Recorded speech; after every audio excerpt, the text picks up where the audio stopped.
Did you know that you can calculate 15 squared in just a few seconds without using a calculator? Most schools never teach this trick.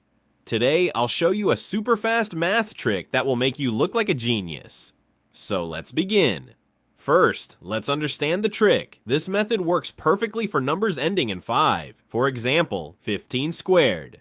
Most people multiply 15 times 15, but there's a much faster way. Take the first digit. For 15, the first digit is 1. Now add 1 to it. So 1 plus 1 equals 2. Now multiply them. 1 times 2 equals 2. Now simply write 25 at the end, and the answer becomes 15 squared equals 225 easy, right? Let's try another one. 35 squared, take 3. Add 1. 3 plus 1 equals 4. Now multiply. 3 times 4 equals 12. Now add 25 at the end. Final answer, 35 squared equals 1,225, boom. Because numbers ending in 5 follow a special mathematical pattern, and this trick helps us use that pattern quickly. Now you can square numbers ending in 5 faster than many calculators. Try this trick with 25 squared, 45 squared, 95 squared, and comment your answers. Don't forget to like and subscribe for more amazing math tricks. See you in the next video.